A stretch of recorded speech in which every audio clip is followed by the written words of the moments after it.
Bagaimana kabarnya? Alhamdulillah baik. Nah, ada yang nggak tulis sekarang? Siapa?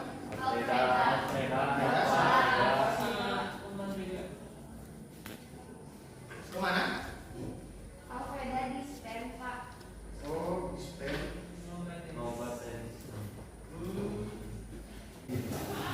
Kalau nama siapa Reda? Nggak tahu. Berapa ini Siapa Pak? itu,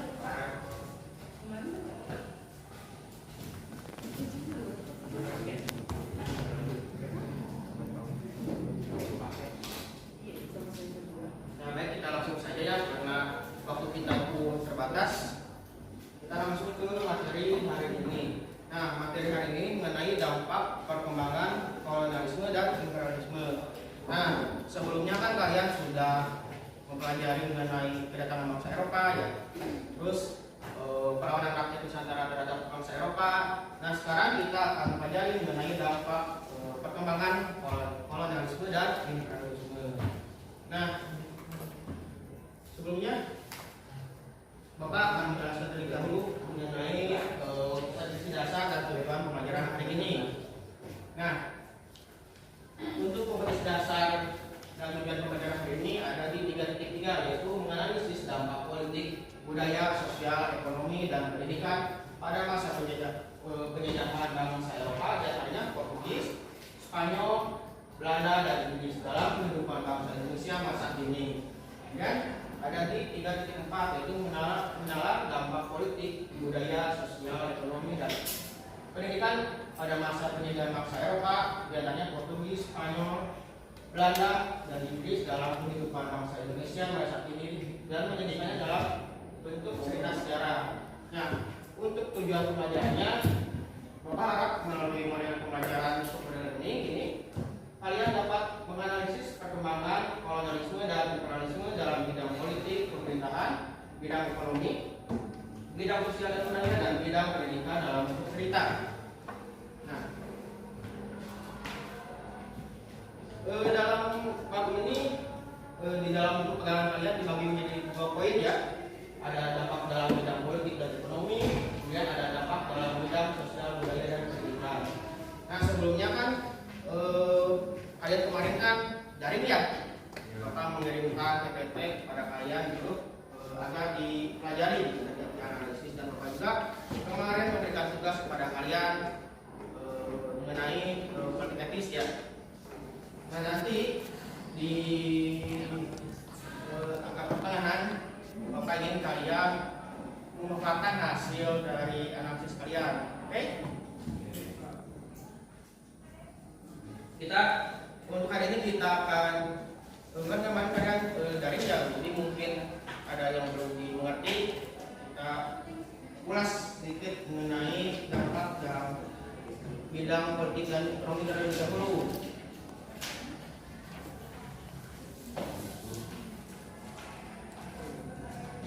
Nah, kita lanjutkan ke selanjutnya. Nah, ini dia dampak dalam bidang politik dan ekonomi.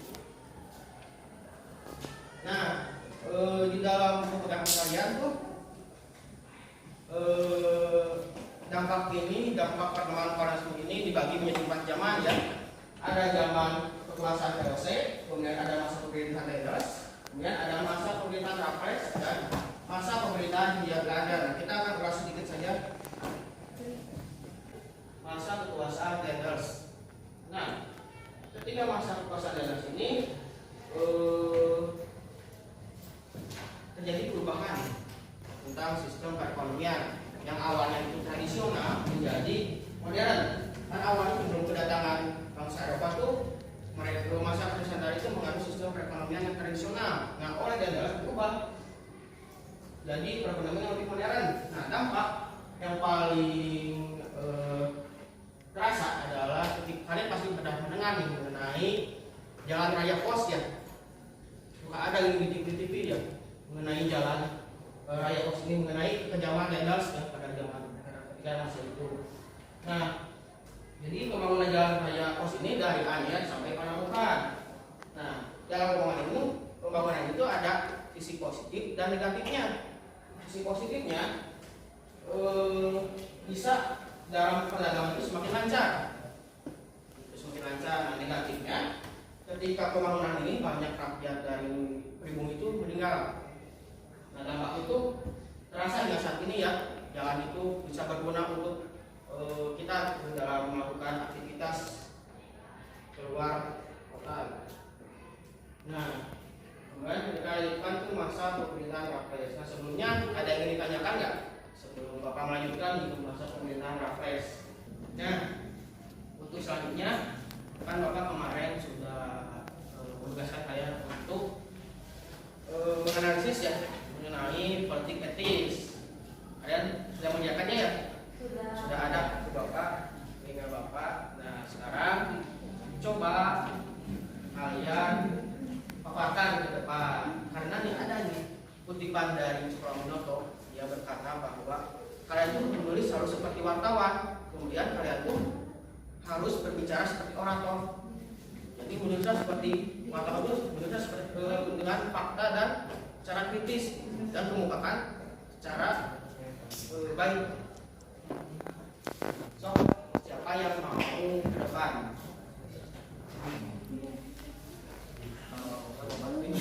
Kenapa? Jadi deg-degan?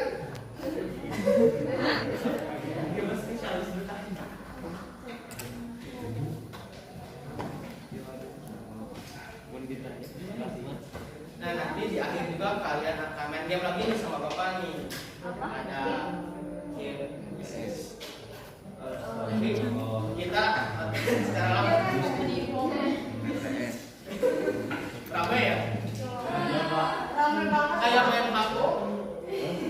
Politik etik terbentuk pada awal abad ke-20 pada masa pemerintahan Belanda, di mana politik etis ini muncul setelah adanya kritikan yang dilontarkan oleh Van Deventer pada karyanya yang berupa In Reset yang merupakan berarti utang kemerdekaan, yang mana kritikan ini menjelaskan bahwa sudah sepatutnya Belanda memberikan hutang budi kepada pribumi karena ia kan sudah melakukan eksploitasi dan juga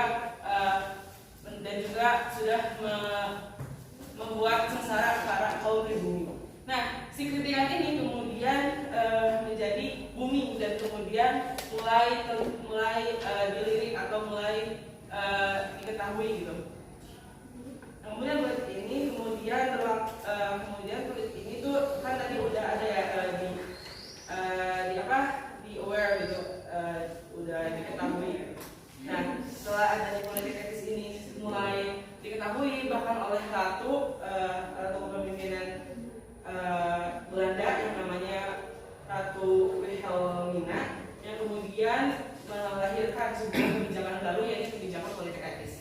Sedangkan politik etis berlaku di Indonesia pada awal abad ke-20 pada masa pemerintahan Gubernur Alexander V.M. Hindenburg. Ada 3 program utama dari politik etis ini, yaitu imigrasi, edukasi, dan juga emigrasi. Irigasi dilakukan untuk meningkatkan di bidang pangan, kemudian emigrasi itu digunakan untuk meningkatkan tenaga kerja untuk dipekerjakan di Sumatera. Kemudian ada di bidang edukasi. Di bidang edukasi ini digunakan untuk meningkatkan tenaga kerja yang akan dipekerjakan nanti di pemerintahan. Nah, kebijakan di bidang edukasi ini melahirkan dampak yang begitu besar. Salah satunya ialah menciptakan adanya etnis baru yang kemudian dikenal dengan priai. Hal ini dikarenakan karena mereka dilahirkan dari beberapa sekolah-sekolah Belanda yang menganut sistem pendidikan Barat. Maka dari itu banyak aliran mereka itu memiliki otak yang cerdas dan kemudian banyak pendidikan yang tinggi yang kemudian melahirkan dampak yang begitu besar bagi Indonesia. Salah satunya ialah pemersatuan, kemerdekaan dan lain-lain.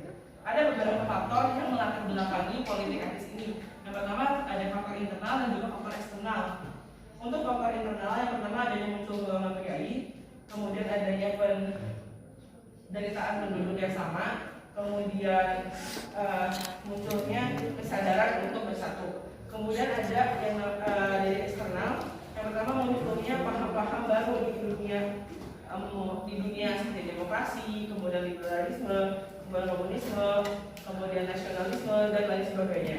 Kemudian adanya menangnya Jepang atas Rusia pada tahun 1905, dan kemudian ada lahirnya pengetahuan di wilayah Asia dan juga di Afrika. Mungkin segitu yang bisa saya sampaikan.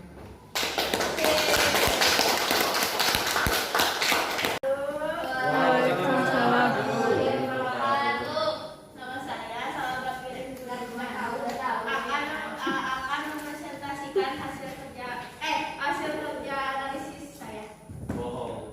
Bukan politik etis teman tumbuhnya kesadaran kebangsaan Indonesia. Politik etis ini melahirkan golongan terpelajar yang kemudian menjadi pendorong kebangkitan nasional Indonesia. Mereka inilah yang kemudian menjadi penggerak kebangkitan nasional yang kemudian menghasilkan kemerdekaan Indonesia. Para tokoh ini misalnya ada Hos Cokroaminoto atau lulusan Oskia Sekolah Pegawai Negeri, Dr. Sutomo Suwardi Suryaningrat, dan Dr. Cipto Mangunkusumo yang merupakan lulusan Sofia, dan Insinyur Soekarno yang merupakan lulusan ITB. Para lulusan sekolah dengan pendidikan modern ini memimpin pergerakan kemerdekaan, mulai dari pendirian organisasi pertama seperti Tarekat Islam, Budi Utomo, dan Indonesia Party. Kemudian tahap berikutnya adalah persatuan organisasi pergerakan dalam Sumpah Pemuda pada tahun 1928 hingga berpuncak pada kemerdekaan Indonesia. Kebangkitan nasional dan pergerakan kemerdekaan ini tidak akan mungkin tanpa adanya para tokoh dari golongan terpelajar yang visioner dan memiliki kemampuan yang handal. Sebagai hasil pendidikan modern, dan pendidikan ini adalah hasil yang didapatkan dari politik etis ini. Terima kasih. Wassalamualaikum warahmatullahi wabarakatuh. Waalaikumsalam warahmatullahi wabarakatuh.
Oh ini nih Nadia.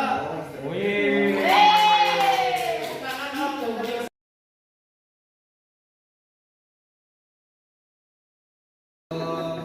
Perkembangan koalisme dan imperialismenya. Dari itu ada dampak dari bidang politik dan ekonomi, kemudian ada dampak dalam bidang sosial budaya dan pendidikan. Nah, kalian tadi sudah memaparkan hasil dari tentang politik etis ya. Dari politik etis itu muncullah kaum terpelajar, merupakan salah satu dari dampak pendidikan. Kemudian dari dampak politik yang terasa hingga sekarang ini adalah gagasan dari Fakta-Nautika. Jadi wilayah dari Nusantara itu bersatu di Indonesia. Nah, kalau jika dari ekonomi yang paling terasa hingga saat ini itu adanya jalan gitu ya, jalan pos. Kemudian kalau di Tasiknya itu kalian tahu pasti jembatan Cirahong ya.